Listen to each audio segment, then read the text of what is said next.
শুভেন্দু অধিকারী বারবার বলতেছে যে এরা অবৈধ, শেখ হাসিনা বৈধ প্রধানমন্ত্রী।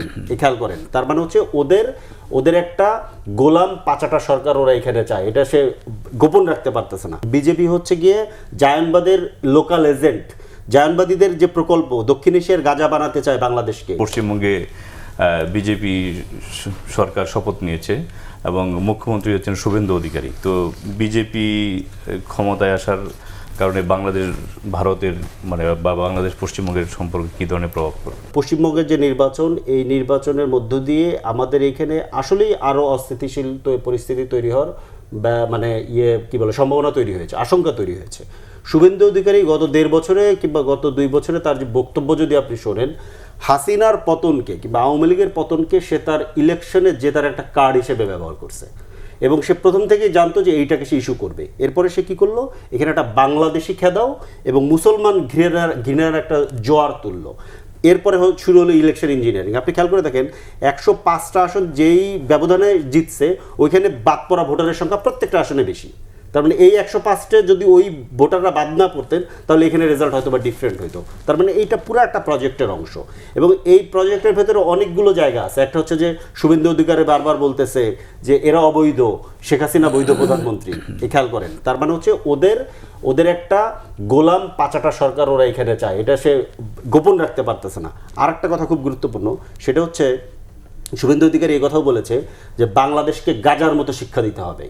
গাজার মতো শিক্ষা কি? বা আমরা এই কথা কিন্তু অন্য সময় বলছি, এটা শুভেন্দু অধিকারী আমাদের কথাকে প্রমাণ করে দিয়েছে। আমরা বারবার বলছি যে বিজেপির এইখানে একটা গাজা প্রকল্প আছে, কারণ বিজেপি হচ্ছে গিয়ে জায়নবাদের লোকাল এজেন্ট, জায়নবাদীদের যে প্রকল্প দক্ষিণ এশিয়ার গাঁজা বানাতে চায় বাংলাদেশকে।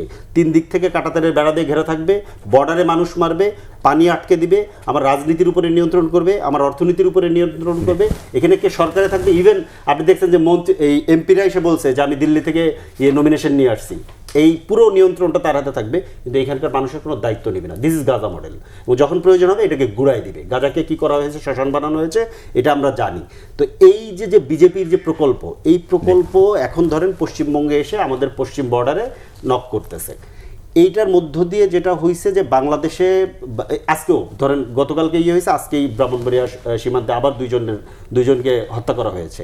এখন এই যে ব্যাপারটা, এই ব্যাপারটার ব্যাপারে এইখানে আমি ধরেন সরকারকে বলতে চাই, আপনারা আবারও, বারবার বলছি এই কথা, আমি অনেকবার বলেছি, আমরাও এই বারবার বলছি, এখানে 2টা জিনিস। একটা হচ্ছে যে এটার মধ্য দিয়ে যেটা চেষ্টা করবে আমাদের এখানকার সংখ্যালঘুদের নিরাপত্তা বিঘ্নিত করার একটা অপচেষ্টা করা হবে কোনো গোষ্ঠী। এখানে সরকারকে সতর্ক হতে হবে এবং এইটার মধ্য দিয়ে আমাদের এই যে অস্থিরতা, এই অস্থিরতাকে মোকাবেলা করার জন্য আমাদের একটা ন্যাশনাল ডায়ালগ লাগবে।